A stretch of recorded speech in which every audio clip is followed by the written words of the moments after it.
الحمد لله رب العالمين والصلاة والسلام على أشرف الأنبياء والمرسلين سيدنا محمد وعلى آله وصحبه أجمعين.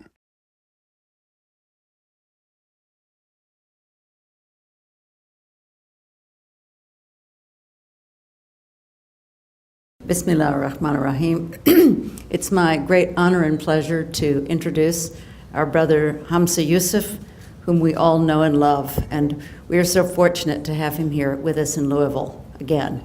A couple of Ramadans ago, he called me early in the morning. He was in tears because one of his children had come from school and was learning things that were really quite incorrect and wrong. And so we set about on a project together. We're working together, Zaytuna and Fons Vitae, to bring out the entire Ihya Ulumuddin from a recent extraordinary critical edition, and at the same time do a version. We are working on a version for 12-year-olds and 5-year-olds with illustrations. And it's the most amazing project, and there have been people here in the room like Ambreen Paracha who've already helped us with this, and we're working very hard to make this possible. And so that's why Hamza tonight will speak about the critical importance of Al-Ghazali in our times. Welcome.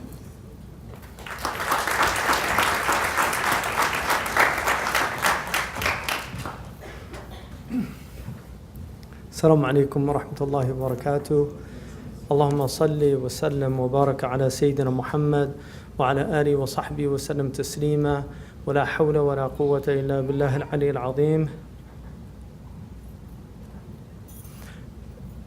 I was just wondering, who is that? Your computer? Because was your screensaver a Rastafarian flag?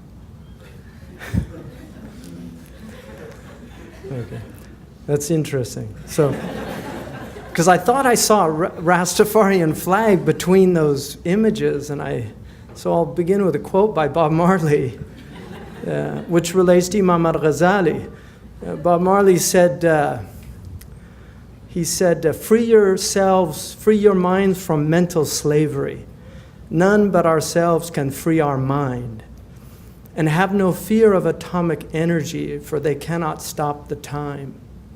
How long will we stand aside? How long will they kill our prophets as we stand aside and look? But some say that's all a part of it. We have to fulfill the book. So I thought I'd give you a little Bob Marley quote there. The picture that was chosen for Imam al-Ghazali was, it really troubled me because I think Imam al-Ghazali, if he saw it, the first thing he would do is take a sledgehammer and literally tear it down, because Imam al-Ghazali was a great iconoclast. And unlike those who destroyed the idols that are worshipped made of stone and wood and other things, he was interested in destroying the idols that our minds generate. He was interested in destroying the idols of the ego. And he actually considered the greatest idol to be the idol of the self. And so this is his starting point, really, in letting us recognize that shirk, this concept that is so profound and constant in the Quran, this idea of associating with God. He really felt that the great association with God was the idea that the self had some kind of independent existence. And that was the idol that he was engaged in dismantling and deconstructing.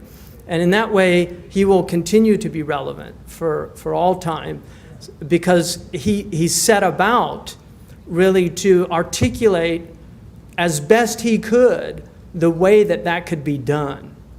And that's his great opus, the Ihya Ulumuddin. So what I'd like to do is look at three aspects of Imam al-Ghazali and conclude with why he remains relevant for us today. The first aspect of his life is that he was born in an incredible time and place to be born for somebody of his genius, because there have been probably countless geniuses that were born and still are in places where their genius is never nurtured or enhanced. And I've met some really brilliant illiterate people that had they had the opportunity to go to school and to learn and to cultivate their minds. In fact, I was once in Arabia. I was in Jeddah, and there was this really unusual Eritrean. She was an Ethiopian girl, so we're back to Rastafarians. She was an Ethiopian girl, and she was working as a maid in this house. And she was like a wild thoroughbred. They had such a hard time with this girl, and because she was just constantly challenging them and questioning things. And finally, she actually lost her job because I would ask about her when I would go back, how was she doing? But she lost her job because they couldn't handle her. And what was very clear to me was that she felt so wronged by just being in this economic hardship of having to leave her country to go to a foreign country and to be treated in a condition that really wasn't that humane. And so she was constantly rebelling against this. There are many, many stories like that around the globe. Imam al-Ghazali, however, happened to be born, first of all, into an extremely pious family. His father loved scholars. His father was not a scholar, but he loved scholars, and he spent his time serving scholars. And his one desire was that his children would become scholars. And he died early and left Imam al-Ghazali and his brother Ahmed orphans. But before he died, he left a little bit of money and put him in the care of a very pious man and told him to raise them in the best manner so that they would be pious people. And what happens is Imam al-Ghazali, both he and his brother were actually very, very intelligent and displayed their brilliance very early on in the madrasa, and they learned what could be learned in Tus at the time. As he entered into his early youth, where he would be ready to move to the next level, he was sent to a place.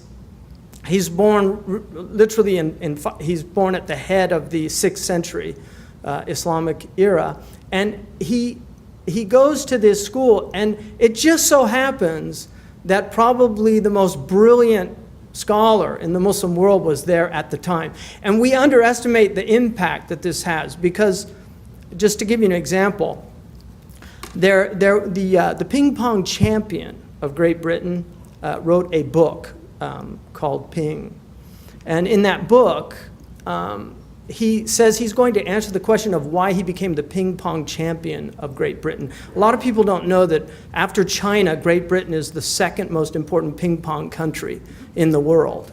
British people don't really do too many outdoor sports, so they're really good at ping pong. But this man said, I would like to argue that I was just this really talented, genius ping pong player. But that would be a lie. And so I'm going to tell you why I really am the great ping pong champion of Great Britain. It's because when I was 8 years old, my father bought, for some reason, a proper tournament-size ping pong table of very good quality and put it in the garage. And I happened to have a 10-year-old brother who loved to play ping pong. And so we played ping pong all day long. And so what he says is, he was sent to a school because his house was one house away in the zoning, and he happened to go to the school with the best ping pong instructor in Great Britain. And because he had mastered this thing as a child, he was prepared to have this great teacher. And he ended up being apprenticed, this teacher took him as an apprentice, and he literally learned all of these things that he would not have learned in another place. And so we forget, this is the element of qadar.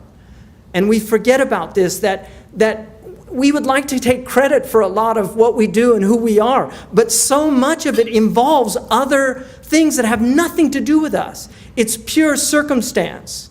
One of the things Robert Frost said in a beautiful poem, if you should rise from somewhere up to nowhere, from being somebody up to being from being nobody up to being somebody, be sure to repeat to yourself, you owe it to an arbitrary God whose mercy to you rather than to others won't bear too critical examination. Stay unassuming. if for lack of license to wear the uniform of who you are, you should be tempted to make up for it in a subordinating look or tone. Beware of coming too much to the surface and using for apparel what was meant to be the curtain of the inmost soul. Imam al-Ghazali was a nobody who became a somebody. He was from nowhere and became from somewhere. But he forgot to stay unassuming. So he had the best teacher in the Muslim world, Imam al-Juwayni, and he was his best student. In fact, Imam al-Juwayni said about him, he's an ocean that you can drown in, which some people say was a kind of double-edged compliment. Imam al-Ghazali, at a very early age, mastered all of the sciences at that time, and that was a place where they were learning all of these intellectual tools. He mastered logic at a very early age, and one of his first books was a book on logic. He mastered grammar. He mastered rhetoric. He was a rhetorician in both Persian and in Arabic. He wrote, his poetry is not that extensive, but he was an excellent poet. He's one of the finest literary stylists in the Arabic language, and this is something notable because many of the scholars who write in tafsir, while they write in good Arabic, they're not known for their literary style, whereas he constantly uses extraordinary metaphors, stunning turns of phrases and tropes and figures. And so he's a delight to read simply as a literary, a piece of literature. But what was happening to Imam al-Ghazali is he was learning very quickly that to be clever and brilliant was something that impressed other people.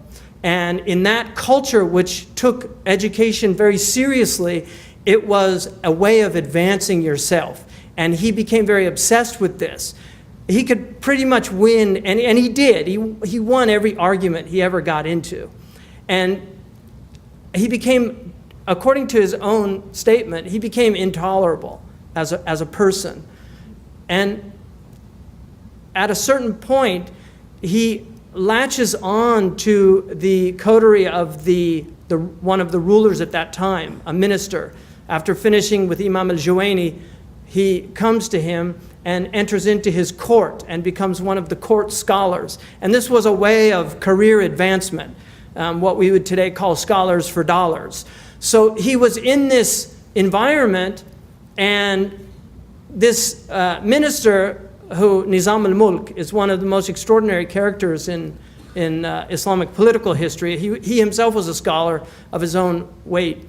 But he recognized that al-Ghazali's genius could be used to forward he had an agenda, and that agenda was to establish a certain type of Sunni normative Islam, a Sunni orthodoxy, because he was living at a time where you had Ismaili Batinists. These were esoterists who wanted to esotericize Islam to where the outward meanings were really not important, but it was the inner message of the tradition. And so he goes then and begins to write polemical writings against the Batinists and against others. And at the same time, he's writing books in a really large spectrum of interest. He had a vast encyclopedic mind and was capable of grasping very, very difficult concepts. So he goes, and in the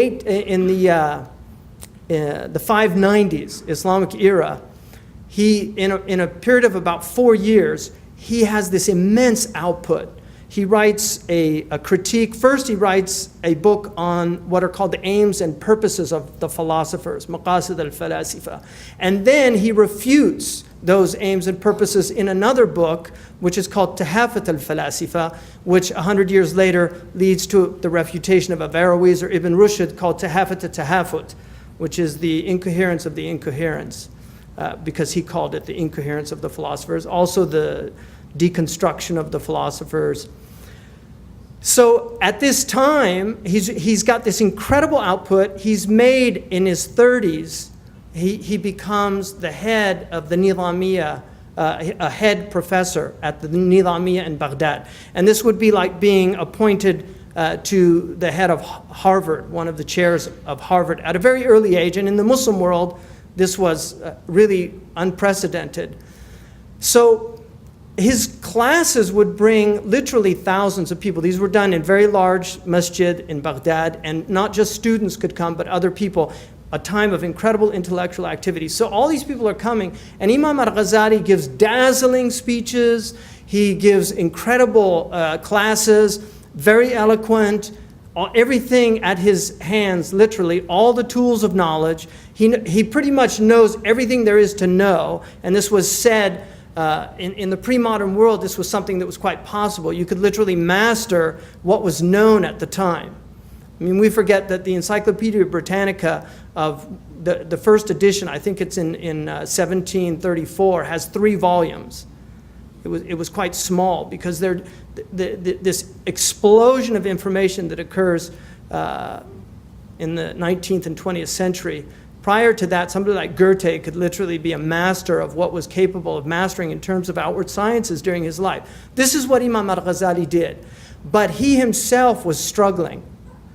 He was profoundly troubled by his own state. And he wrote his autobiography, Munqidh min al-Dalal, which is the savior from error. And what he does is he categorizes 4 types of knowledge. He argues that there is the knowledge of the philosophers, which is a rational knowledge, the knowledge of the theologians, which is a knowledge that has rational component and a component of revelation, and then the knowledge of the esotericists. And philosophers at that time would also be what we would call today scientists, because they understood that natural philosophy was actually a branch of philosophy. So they considered scientists to be natural philosophers. So he would mean by today, he would categorize the scientists under that category. People like Dawkins and those who expound a materialistic view of the world, the taba'iyun, who were called the naturalists or the materialists, or dahriyun is another term that was used. So what he does is he basically, he writes this incredibly revealing autobiography about his own crises, and he tells us what happens to him. And basically what happens is he goes to the masjid to give his lecture, and there's all the students, and he is incapable of speaking. He can't speak. And he said that for the year prior to that, he had wavered whether to set out on this path or not to. And what he meant by it was the path of realization, because the third category of knowledge that he argues were called the esotericists. They were people that claimed that there were certain people that had special knowledges that were inaccessible to other people. And we just had to follow these people. And then finally he said the last claim was to the people of tasawwuf, who argued that knowledge was the knowledge of experience, of taste, and that real faith came from experience and not from a set of logical propositions that you memorized in a textbook. And so he studied each of the previous ones, all 3, and he mastered each of them. And what's interesting about al-Ghazali is he did not suffer fools lightly, but the reason for that is because he had really taken all of these arguments to their logical conclusions. And he argued that sectarianism is based on people not taking their arguments to their logical conclusions. He felt that the sectarian mind was a superficial mind because they were trapped in an inability to exhaust their own thought and realized that their own thought, if they exhausted it, was actually a dead end.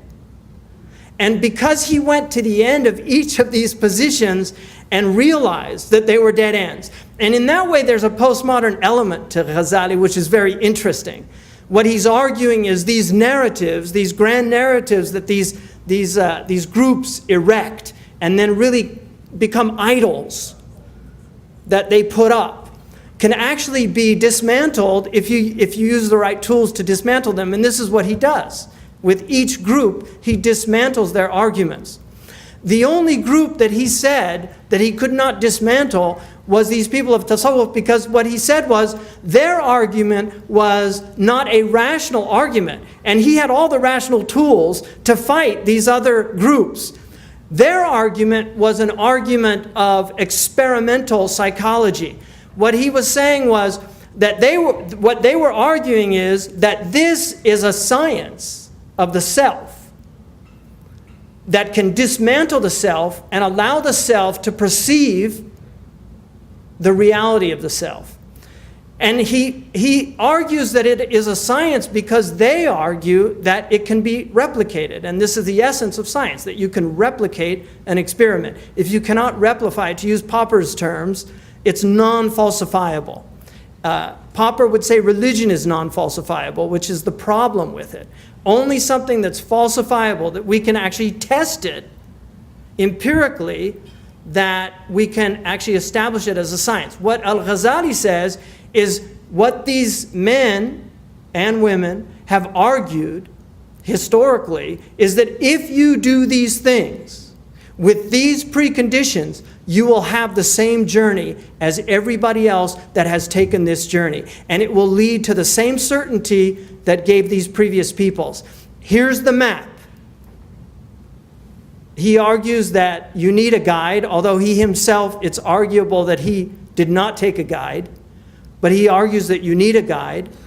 He gives you the map, he tells you what you need for the journey, and then he argues that you have to set out on the journey.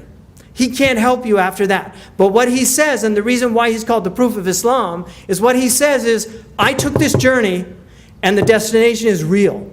This is not a fantasy place. This is not Wat-Wat. You know, Wat-Wat in the stories of Sinbad, this magical place somewhere in the east. This is not Wat-Wat. This is a real place, a place of presence, of experience, of ecstasy, because the word wajada in Arabic, which means to find, also means to enter into an ecstatic state. And this is what he's arguing.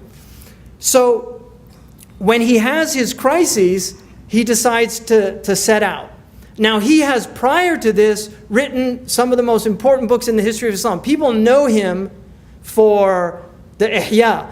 The reality of it is, his single most important book, historically, has been the Mustasfa, which is in Usul. And Eric Ormsby, I think, rightly argues in his biography of Ghazali, that Ghazali was essentially an Usuli scholar. This is his great opus, is the Mustasfa. And when I asked Sheikh Abdullah bin Bayya, one of the greatest Usuli scholars living, if he would, this is the question that I always pose to scholars. I asked him, if you were on a desert island, you could only take one book with you, other than the Quran and the Hadith, which would it be? And Sheikh Abdullah told me, Al-Mustasfa by Imam al-Ghazali, which is Usuli text. And he adds things to our Usuli tradition that Imam al-Juwayni, who was his teacher, began to develop, but Ghazali himself took it to the next level. And all of Usul after Ghazali is dependent on Ghazali. This is a fact of our Usuli tradition. So we forget that he was a great Usuli scholar. He was a great moral ethicist. He wrote Mizan al-Amal as one of his books on moral ethics. He wrote that the book he never left home without, although he memorized it, he still carried it in a physical book, was Raghib al-Isfahani. He'd put it to memory. And this was something that he'd learned on a journey after he'd come back studying. He was on his way back home, and he had all of his books and on a donkey.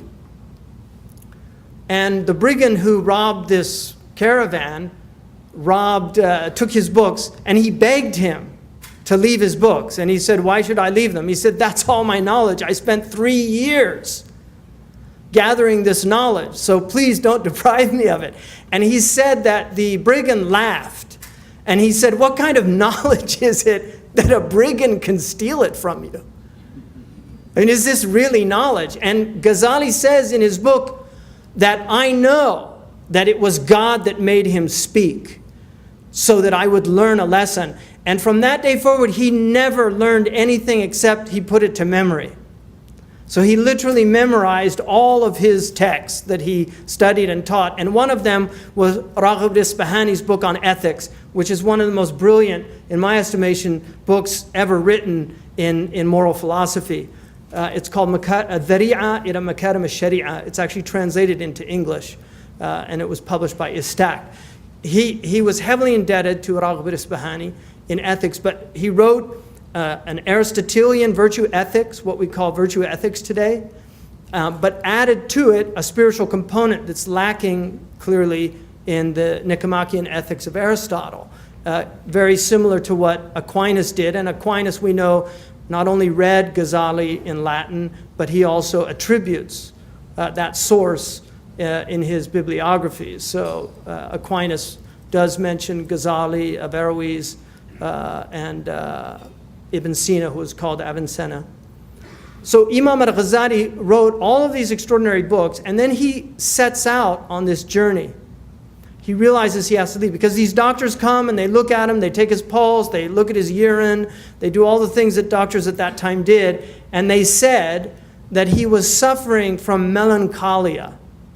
And it's very common in the humoral theory, which was a theory very dominant in the Muslim world as well as the Greco-Roman world, and is still used in Catholicism. They still actually believe in the humoral theory of temperaments. But the argument, most scholars are choleric by nature. In fact, it's the choleric temperament that enables a scholar to study as much. But if a scholar studies too much and is too prodigious in his output, he falls into melancholia, which is the Saudawi personality. So he goes from the Safrawi to the Saudawi. So what they argued was that he has exhausted himself. There's so much output that he has exhausted himself. What al-Ghazali realized, and this is part of his genius, was the reason he had exhausted himself is because he was relying on himself for all that he had done prior to that. That his entire corpus to that point was based on his reliance on his self. It was all from his self, that he was just putting out from his self. And that's why his self was exhausted, because it couldn't do anymore. And at that point, he couldn't talk. And so the very thing that had elevated him and made him the most extraordinary scholar in the Muslim world had also ended up ending his career. It was the tongue, and we forget the power of the tongue. The pen is mighty, but the tongue is mightier.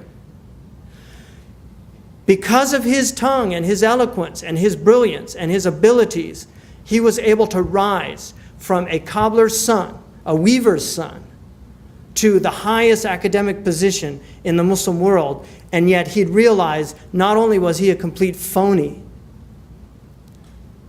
but he could no longer play this game with himself anymore. And he said, it was God that did this to me. And he thanked God for that gift. And then he decides to set out on this journey. And for the next 12 years, he takes a journey. And this journey will take him all over that part of the Muslim world at the time. He spends 2 years sweeping the mosque in Damascus. Now, you can imagine this is like somebody whose stature is so great intellectually. In our culture, this would be like the head of Harvard becoming a janitor in the National Cathedral and telling nobody to abase himself.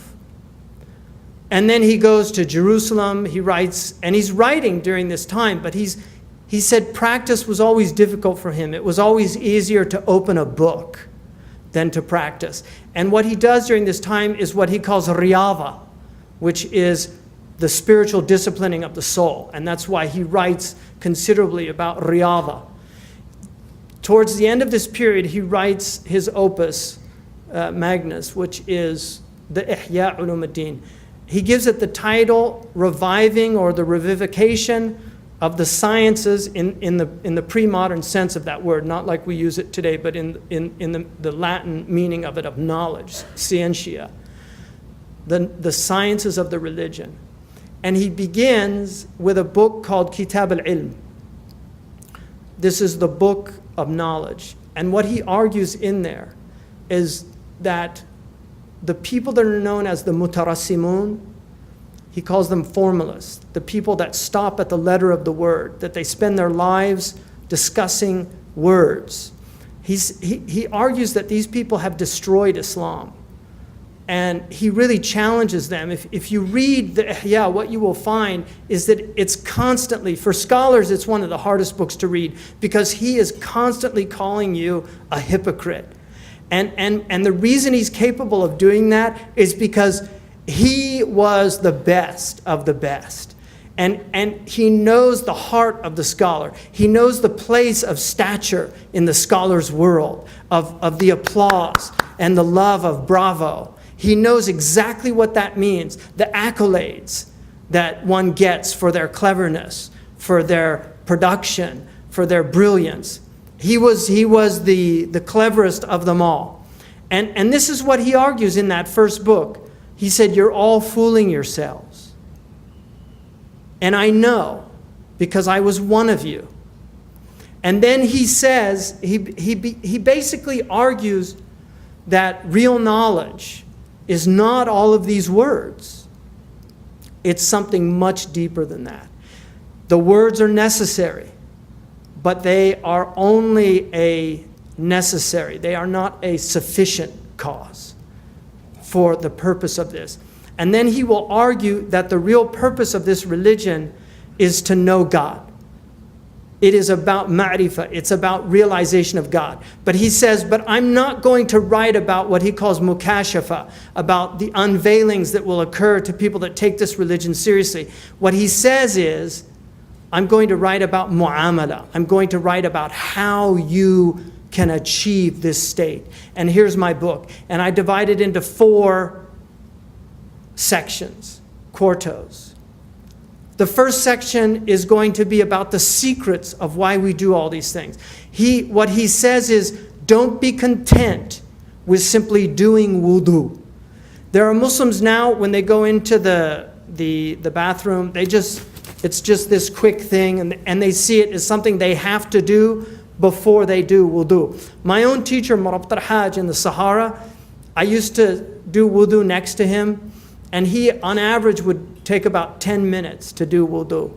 It was really quite extraordinary to watch him do wudu. And I realized from his wudu that for him it was an act of ibadah. He was not simply doing a ritual. He was actually experiencing, because we know that the Prophet ﷺ said, when you rinse your mouth, the sins of your tongue flow out with the water. In the Shafi'i madhab, the water of wudu is considered polluted. You can't actually use it. You have to dump it. Water plants with it, but you can't drink it or use it because it's polluted by the sins that have been washed away. And so Imam al-Ghazali is arguing that there are secrets to purification. And he says that when the Prophet said, At-tahur shatur al-iman, purification is half of this religion, he said, do not think that he is talking about this water ritual that we do. He is talking about purifying the heart. This is what he's talking about. And this is only symbolic of that purification. And he talked about a man, the Prophet ﷺ said, what do you say about a man who lives beside a river and bathes in the river 5 times a day? Will you see any filth on him? And they said, certainly not, Ya Rasulullah. And he said, this is like the man who washes himself and then prays 5 times a day. This is what he is doing. In other words, what the outward washing is to the body, the inward reality is to the soul. And then he argues about prayer and what the purpose of prayer is. He says prayer is entering into the presence.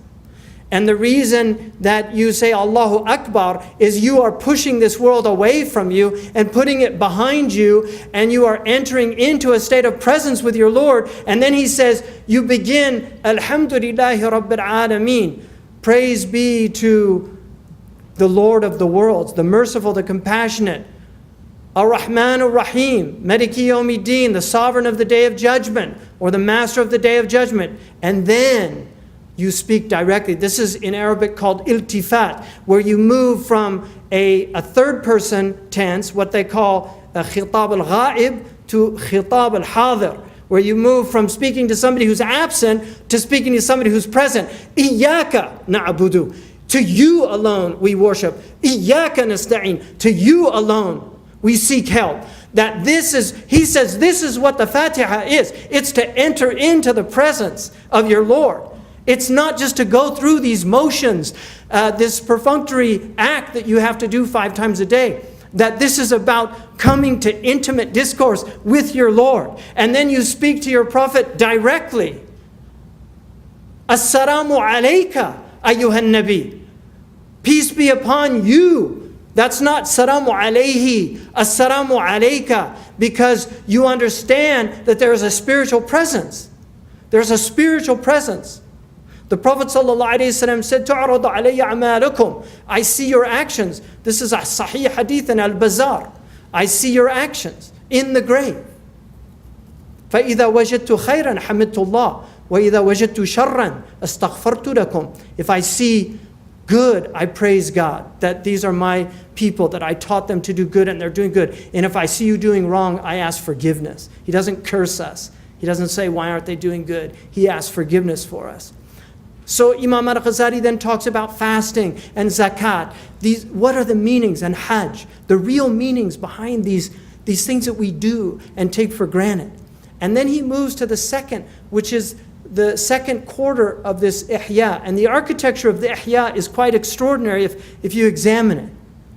He moves to the second quarter and he shows that you have daily things that you do. We were talking today about sacred monotony. This idea of doing these things that we do every day and they become our practice. Like the master archer who goes out every day and practices until it becomes effortless. It's no longer, he is no longer present. The beginner's mind is a wonderful mind, they say, because the beginner's mind is really the mind that has arrived. Because the beginner is always present. Because they're so worried about getting it right. If you watch a beginner driver, I love when I drive by these schools, you know, these driving schools. I love watching these people learning how to drive. They're usually about 16, and they're in there, and they're so present because they have the beginner's mind. You see, after a while, they like everybody else, they're falling asleep at the wheel, right? They go from one place to another and they don't know how they got there. But they've done that trip so many times because they're asleep at the wheel. The lights are on, but nobody's home. This is most people. We're somnambulant. We're sleepwalking through life. We're not present. We're not present in our meetings when we meet each other. We go through the motions. We shake the hands. We don't really hear the names. When I lived with the Bedouin in Mauritania, one of the things that really floored me about some of the Salihin amongst them, one lady, and a very dear lady to me, she was the wife of my teacher and she died a few years ago, Maryam bint Boueba. And I wrote a piece about her called Another Mother of the Believers. Maryam asked me when I first arrived there in 1984, she asked me if I had family, and I said, yeah, and she said, what are their names? And I said, well, I've got, my mother's name is Elizabeth, and my father's name is David, and my brother's name, I have 2 brothers, one's name is John, and the other's Troy, and then I have 4 sisters. I have Kathleen, Patricia, Elizabeth, who's now called Nabila, and Mariah. And I didn't think anything of it. After I left that period, there were 10 years before I went back. When I first saw Maryam, after 10 years, she said to me,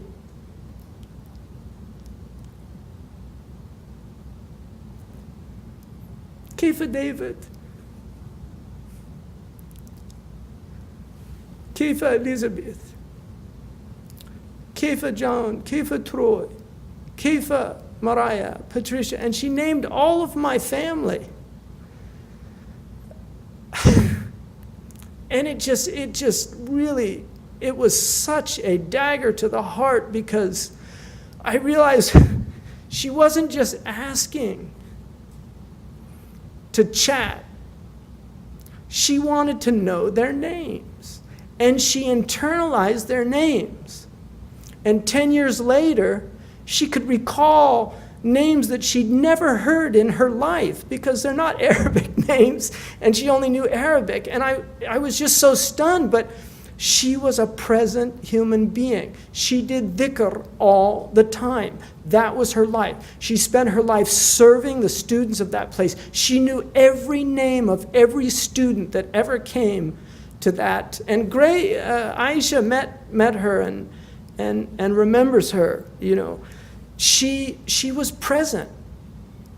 And this was from practice. This was from just the monotony of every day working on your presence with God.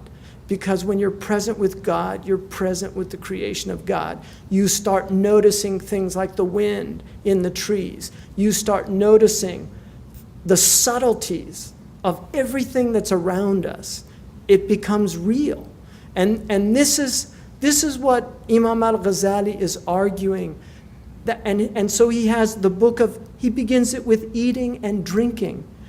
We eat with no presence anymore. People used to take time before they ate and said grace. Even in this country, people would stop before they ate and they would thank their Lord for the gifts which they were about to receive. This was common practice, being present with food. People used to be present when they cooked food. They cooked food with love.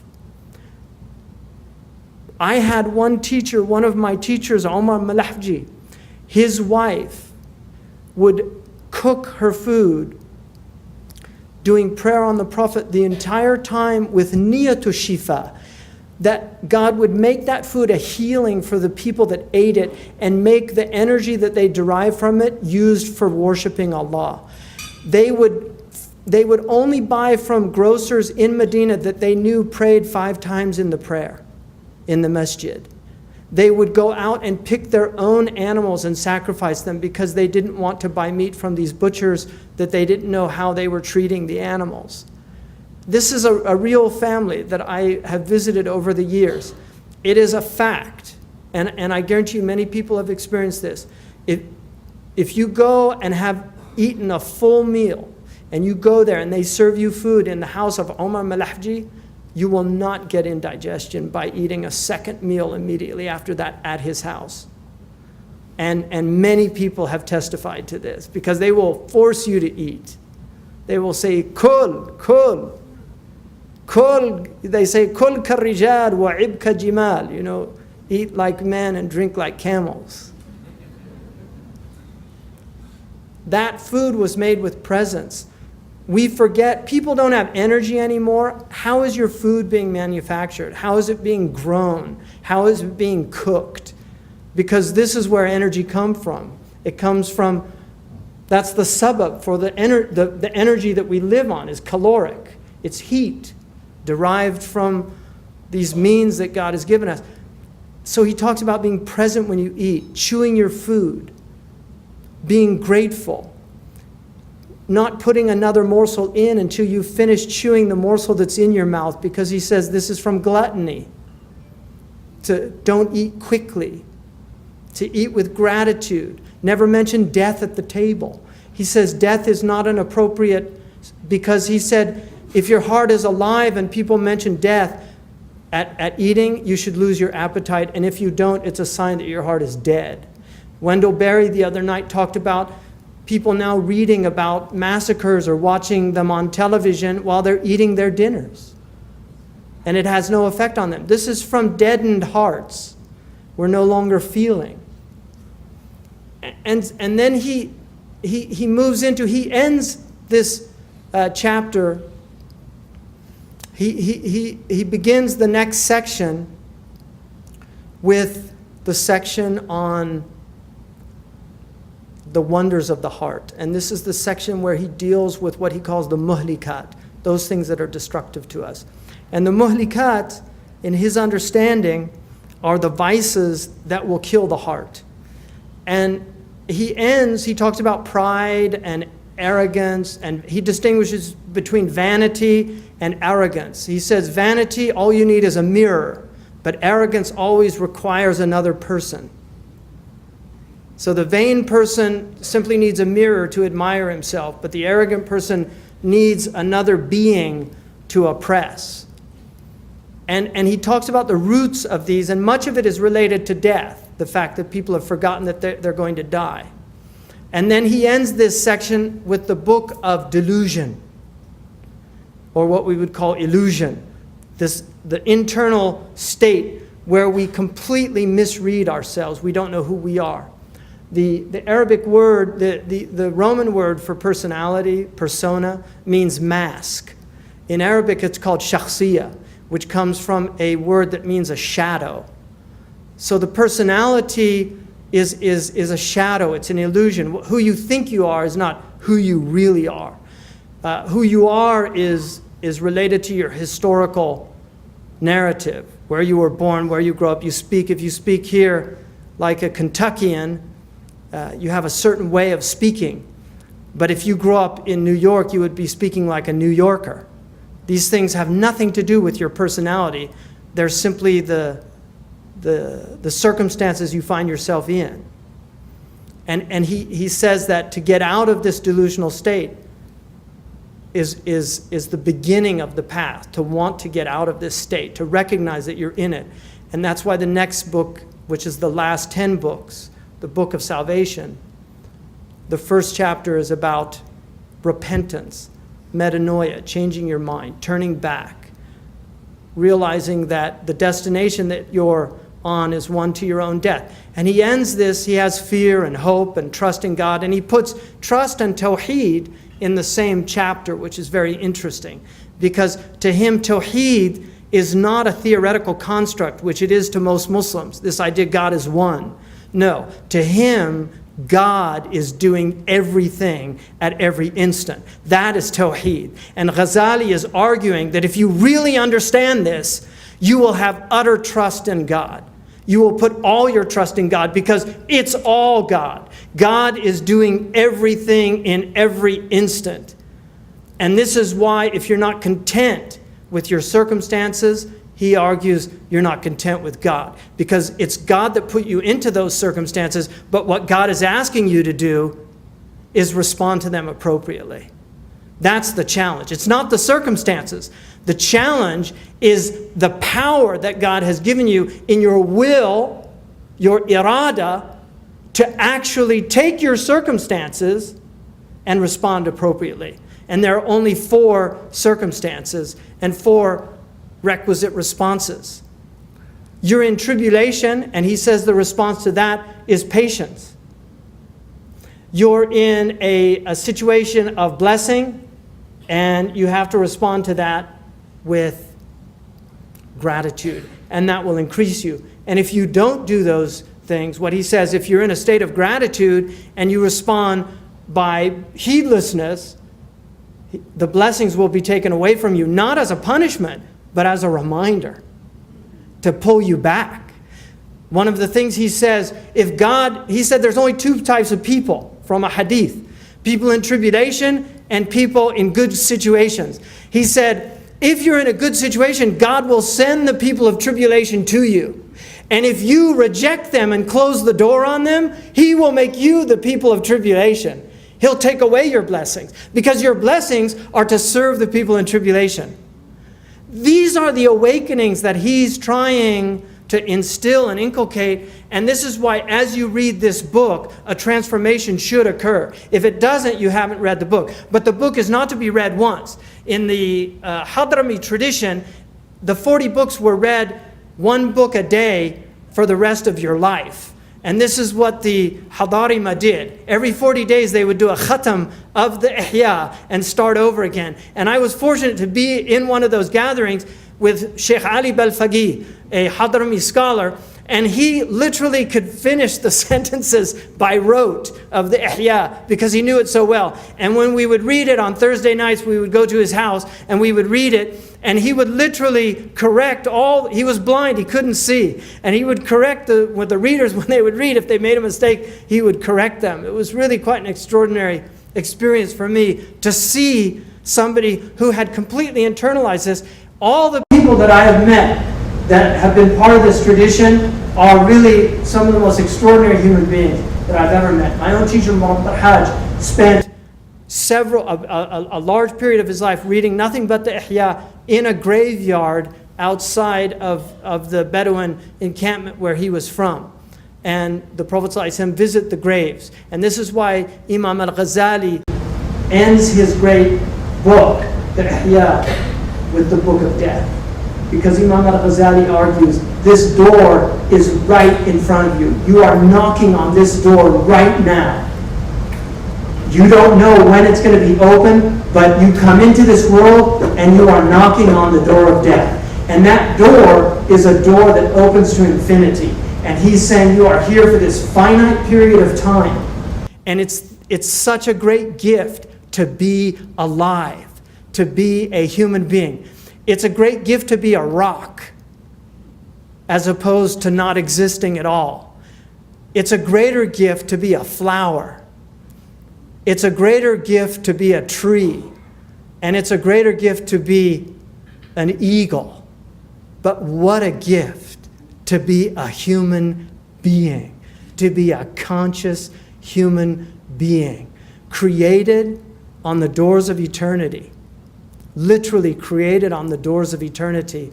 And this is what he is constantly reminding us. And he's saying, you're on this journey, and you're either conscious of it or you're not. Once you become conscious of it, you have to become an active wayfarer, not sleeping on the bus, but driving the bus, making sure that it didn't take a detour down the wrong road.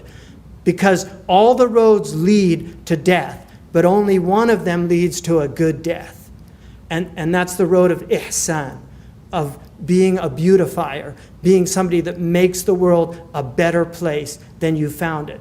That when you leave the world was better for having you in it. And this is the ultimate criterion of a human being, whether they lived a worthwhile life or whether they squandered their life in frivolity, vacuity, and stupidity. And he uses the word stupid many, many times.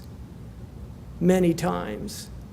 He doesn't shy away from that word, because all of us know that we have elements of stupidity in our lives. Nobody's free of this.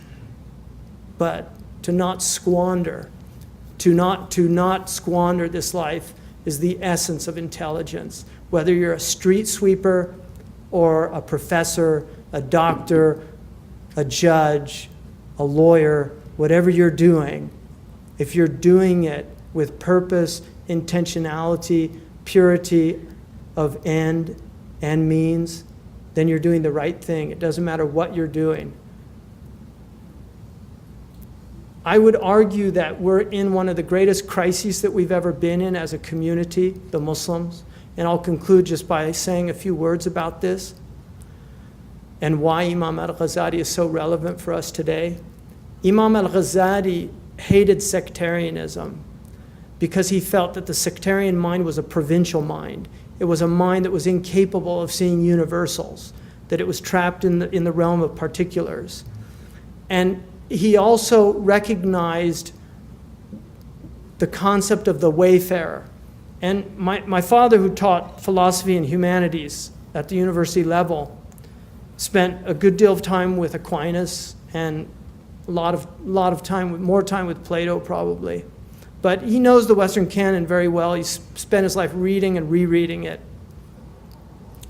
He saw a film about Imam al-Ghazali, and he asked me, is this man in translation? I said, yes. He said, could you get me the book? So I gave him several books of Imam al-Ghazali, including The Alchemy of Happiness, the 2-volume version. And he devoured those books. And when he finished, he told me 2 things. He said, I know my tradition reasonably well. And he said, and I can honestly say to you, I don't think the West has ever produced a Ghazali. And coming from him, for me, that was quite a statement. The second thing he said, if you spend the rest of your life just reading this man, it won't be a life wasted, an intellectual waste of a life. But the purpose that al-Ghazali makes very clear is it's not about reading me. It's about taking what I've written and writing your own story with your life. being these meanings, embodying these meanings. And that's why he's Hujjat al-Islam. He is the proof of Islam.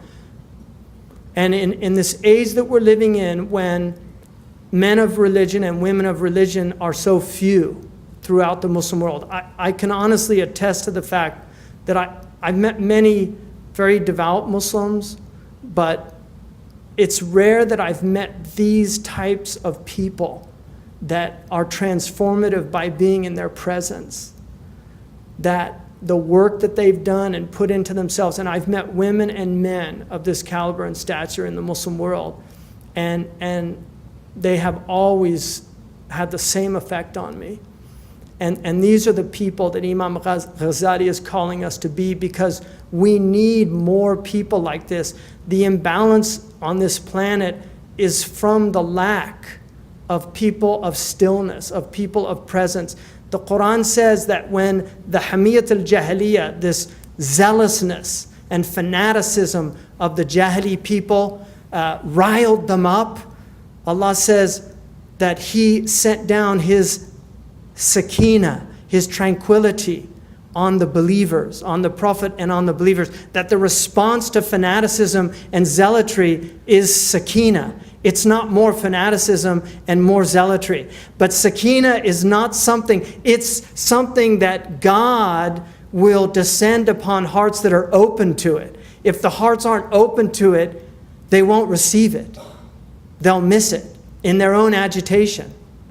And so Imam al-Ghazali is really, to me, an antidote to so much of what we're seeing out there, all this madness.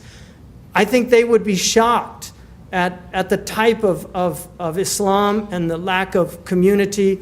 We've got a lot of good Muslims. Everybody in this room, you're good people.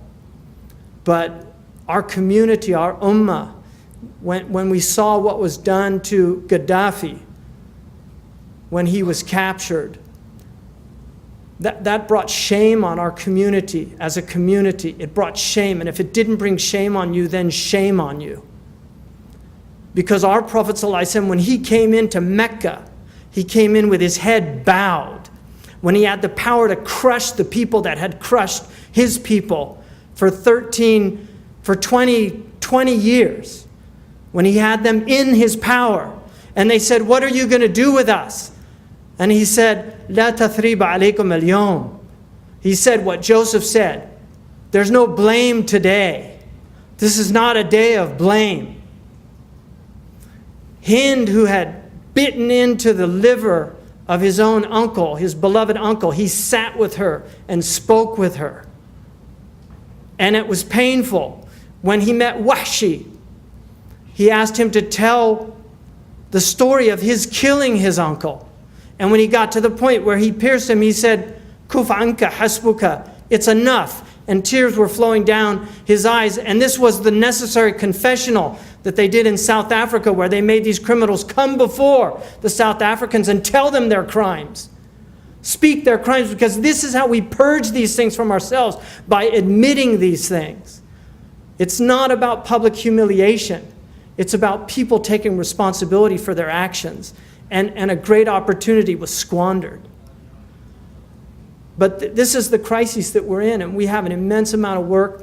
I want to thank a few people in here, Dr. Paracha for coming. He's a dear friend and really one of the pillars of our national community. I also, Aisha Gray Henry is a friend of now many years, and I'll just briefly say the first time I met her was in Cambridge, Massachusetts. I was a very young student of Arabic, and I didn't have enough money to buy it, but I just wanted to see Lane's legendary 2-volume masterful dictionary of the Arabic language. And so I went to her shop in Cambridge, the Islamic Text Society, and she actually had the 2 volumes on the desk. And I told her, I just want to look at this book. I'd love to buy it, but I can't afford it. And she said, "How much money do you have?"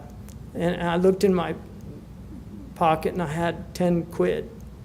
And so she said, "Just give me 10 pounds. I gave her 10 pounds. I think it was about 55 pounds at the time. And she gave me this 2-volume, which I still have in my library. This was over 20 years ago. And we've been friends. That's a good way of gaining a friend quickly, being generous. So she's been a dear friend. She's from a beautiful family, Kentuckian family, from the founders of Louisville. And I want to also acknowledge another great Kentuckian family, the Binghams, Eleanor Bingham's here tonight. These are the really the families that built this city, that put their money and their lives and their civic service into this city. And those of you who have migrated to this city from other places, acknowledging these are the a'yan, they're what the Arabs call the mala. And it's important to acknowledge these people and seek their counsel and work with them to better this community. And also, I would have much rather had the great Coleman Barks come up and recite some Rumi for us, but one of the great poets of America came tonight, Dr. Coleman Barks. And I'll just say one thing. Rumi, like Ghazali, is what I call a transhistorical figure because they speak across centuries. Some people speak to their time and their place, but these people speak to every time and every place, not on every detail. Sometimes they're men or women of their time, but on these great issues, they speak across centuries. And that's why when we read them, they affect our hearts. And Coleman really single-handedly has opened up to a generation of Americans the great wisdom teachings of our tradition, of which Rumi is only a voice. He's one of the greatest voices because he was gifted in that, but he is part of a tradition, and we forget that. Rumi, in that way, is not saying anything from Jalaluddin. What he is reiterating is these eternal truths that were given to our Prophet ﷺ, and that's why he, in the end, is a student of our Prophet Muhammad. Imam al-Ghazali is a student of our Prophet Muhammad. I want to thank the community for coming out in support of Zaytuna. I really hope that in the coming years you see the fruit of this. We have immense potential. May Allah give us tawfiq. And also Peter from the Couriers here, he wrote a very nice article the last time. I'm not going to hold you to that. This time you can write whatever you want. It's a free country and a free press. Last I heard, anyway. So God bless all of you. Barakallah fikum. I really thank you. I thank Dr. Ihsan Bugby, who's a great servant of this community and rightly honored tonight. May Allah subhanahu wa ta'ala elevate all of you, increase all of you, bring you closer to God, bring you closer to Allah. Allah is closer to us than our jugular vein. It actually says carotid artery, but jugular vein sounds nicer in English, so it's usually translated as jugular vein. But the carotid artery is the artery of consciousness, because all you have to do, every doctor knows, you want to knock somebody out, just put your thumb on his carotid artery and he's gone. And God is closer to us than our own consciousness. So may Allah make us conscious servants of the one true, living, eternal Lord of all the worlds. Assalamu alaikum wa rahmatullah.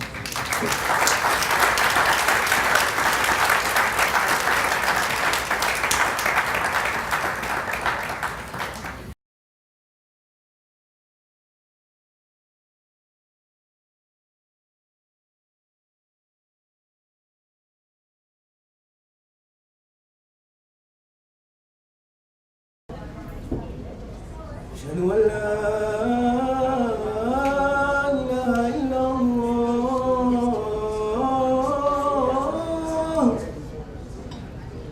أشهد أن لا